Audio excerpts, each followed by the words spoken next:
que se vienen los exámenes. Bueno, para hablar de ese tema tenemos a nuestra compañera Ángeles Valderrama, periodista de nuestro sitio web de unidiversidad.com.ar, y también tiene a una invitada, la vamos a dejar que la presente ella, vinculado a eso, a cómo podemos hacer para enfrentar los exámenes. Así es que atentos a aquellos que tienen que rendir. Ángeles, buenas noches, ¿cómo estás?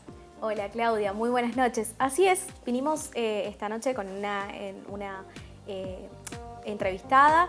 Ella es Florencia Robledo, es psicóloga y trabaja en el servicio de orientación del magisterio. Justamente, como decía recién la nota, bueno, los chicos, algunos se van de vacaciones y otros comienzan a estudiar. Y justamente, bueno, le queríamos consultar a Florencia, a quien le damos las buenas noches. ¿Cómo empiezan los chicos a estudiar?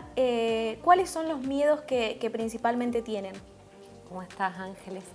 Bueno, los principales miedos que tienen cuando empiezan, que arrancan a estudiar, al principio es haber elegido la carrera correcta. Y bueno, para esto es importante que el proceso de orientación vocacional haya sido transitado de manera correcta. O sea, es importante que primero se autoconozcan, ¿sí? Que sepan cuáles son las habilidades que tienen, ¿sí? Qué inteligencias tienen más desarrolladas, por ejemplo, para la música, o más una inteligencia lógica matemática, ¿sí? Y después que se informen, ¿sí? Porque por ahí tienen expectativas que no tienen que ver mucho con la realidad, que es la carrera o el plan de estudio, ¿sí? Y una vez que ya han transitado esos pasos, sí pueden tomar una decisión, ¿sí? Adecuada. Bien. Y por ejemplo, para los estudiantes que ya están en la universidad, están realizando sus exámenes y bueno, están a 2 o 3 semanas por ahí de empezar a estudiar, ¿qué pasa cuando justamente empiezan a estudiar, preparan el material de estudio y se da la casualidad de que deciden no presentarse a los exámenes? Bien.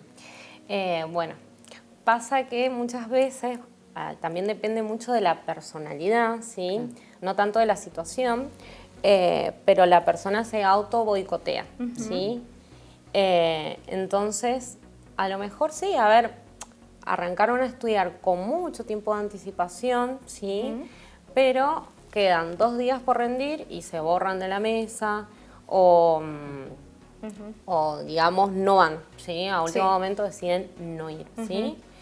Y esto, a ver, puede ser por ahí por las expectativas que vos tienen, porque a lo mejor quieren un 10, ¿sí? Claro. Muchas veces esto no es consciente, Bien. ¿sí? Pero sienten que no dieron todo, ¿sí? O que no van a saber a lo mejor expresar todo lo que estudiaron. Por eso es tan importante por ahí que aprovechen las oportunidades que le da la facultad, como grupos de apoyo, ¿sí? Estudiar con otros compañeros para practicar la expresión, sobre todo en los exámenes orales, que es lo que más les cuesta a los estudiantes. Y con respecto, por ejemplo, a la ansiedad, ¿qué papel juega en esto? Bueno, la ansiedad es un mecanismo de defensa que todos tenemos desarrollados y es funcional cuando vos vivís una situación que no es corriente, cotidiana para vos. Sí.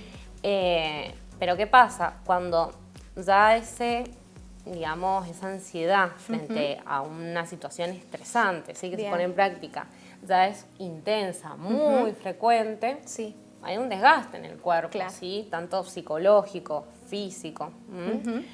Entonces, es importante que la persona primero registre lo que le está pasando, ¿sí? Como, a ver, puede ser que si es el primer examen oral que rinde o el primer examen escrito que rinde, y sí, un poco de ansiedad, un poco de nervios va a tener, ¿sí?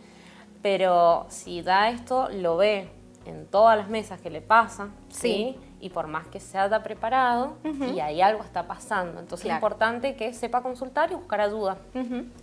Y por último, algo muy cortito, ¿qué tips le darías a los estudiantes que justamente empiezan a estudiar ahora en las vacaciones para que se puedan presentar? Bueno, primero que se planifiquen, ¿sí? que traten de dividir el contenido a estudiar, ¿sí? Bien. En el tiempo que tienen. No solamente las actividades facultativas, ¿sí? Como por ejemplo qué contenido, qué unidad, sino también Bien. las otras cuestiones que tienen que realizar, ¿sí? Y también que se dejen un tiempo libre, porque Bien. eso los despeja y también baja mucho la fatiga mental y les Bien. va a permitir mayor concentración, Bien. como hacer deportes o estar un tiempo con los Bien. amigos. Buenísimo, muchísimas gracias. De nada. Florencia Robledo, ella es psicóloga del Servicio de Orientación del Magisterio. Bueno, muchísimas gracias a las dos, a Ángeles y a Florencia. Bueno, que quedó claro, ¿no? Planificar, buscar algún tipo de otra actividad para que nos ayude un poco a liberar energía, sobre todo porque a veces somos muy exigentes, y tener en cuenta eso, lo que decía Florencia, de que por ahí nos ponemos una meta hasta inconscientemente que queremos un 10, y bueno, tenemos que tener en cuenta que es importante llegar a esa instancia, no arrepentirse, tal vez no está bueno pensar que no vamos a aprobar, sino encarar la situación.